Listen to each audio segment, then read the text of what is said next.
2013 T32 Nissan X-Trail. This one's got a 1.6 diesel.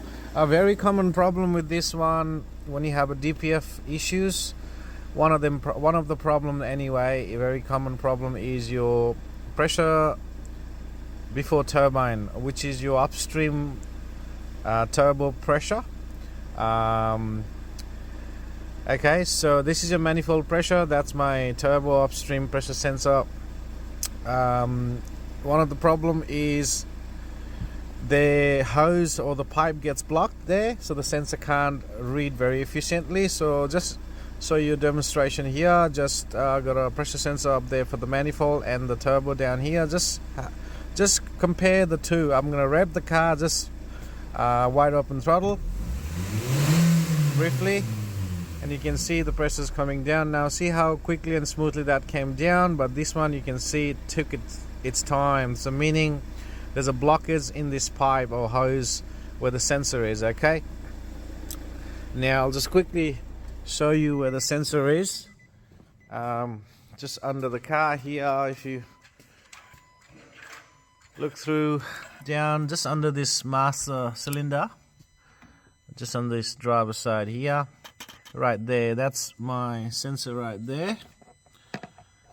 If I can put my hand there, that's your connector there, that's the sensor. There's a hose that connects underneath the sensor with a little pipe that attaches to your turbo. So that pipe, we need to clean that. Okay, alright, got my pressure sensor out. Looks kind of alright there.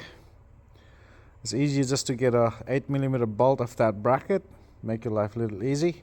Now before you pull it out, so you don't damage the hose, I would definitely put some lubricant, some kind of oil, whatever you got, spray on that rubber hose before you attempt to take it off right there. Sometime otherwise you can rip the rubber hose and probably damage it, so we don't want to do that. So right there, hose comes up, right, and then a sensor attaches to it on a bracket right there. Okay, so right now I got my vacuum pump or pressure pump attached to it, so we're gonna see if it's got any leak or not. So we're just gonna do probably just a vacuum for now. Let's see what happens.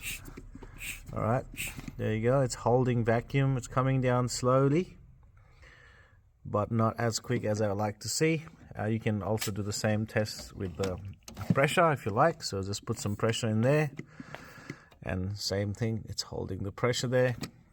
And if I pull this hose off right there, where you can see, you can hear that pressure puff pop. Okay, so we're gonna clean that up somehow and then see if we can fix this problem.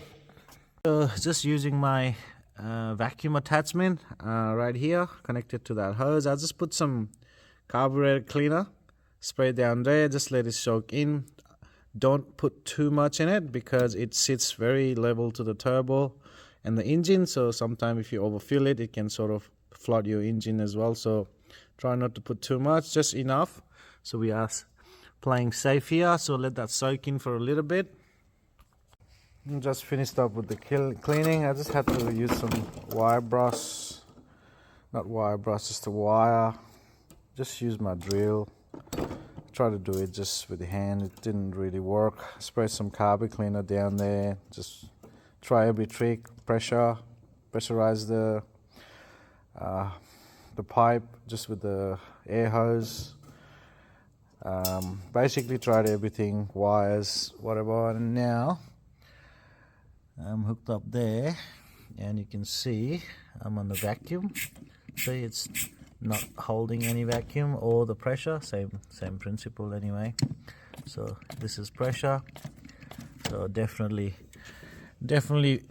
not restricted anymore. I had to just pull that little bit of a rubber hose out. I couldn't do it with that on there, so definitely a clean pipe, clean passes there for the sensor now. Alright, let's see after the repair what we got here.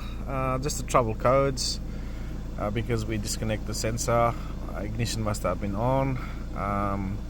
turbine upstream pressure sensor circuit. So that's the name of that sensor, turbine upstream pressure sensor fault. We'll just erase that fault real quick. We don't need to be, we know we caused that fault. I need to turn the ignition off. Just let's see if it will let me do it. No, let's turn the ignition off real quick. Alright, just erase that.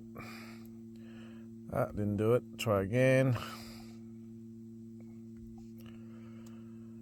Okay, no more fault code. Let's start the car up. Now we're going to look at the same data. So this is upstream turbo pressure sensor. So we'll just look for that. It's under sort of turbine, I think pressure before turbine, that's what it's called on the scan tool anyway. Let's grab engine RPM as well, and also grab maybe manifold pressure sensor. Let's see what we got. So let's graph that real quick. We'll graph that as well, and we'll graph that as well. It might not fit very well in this page here, but let's see. So you guys hear it when I rev it. Don't worry about the RPM. So I'll just get rid of the RPM so we can see both on the same page here. Okay, so that's where we were before.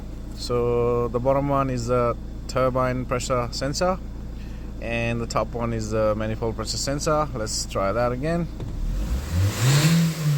Revving all the way up, just wide open throttle briefly. See how nice and quick it comes down this time. Like before, you had a very much of a delay there. Try again one more time, wide open throttle. Alright, so we got nice peak pressure of almost it's almost hitting what, 3,000 somewhere there, and it comes down really nicely quickly back to where it was. Okay, so it's a fix, guys. So definitely one of the reason why your DPF may be at fault all the time, maybe check that sensor reading. Hopefully this helped you guys. Alright, I'll see you next time.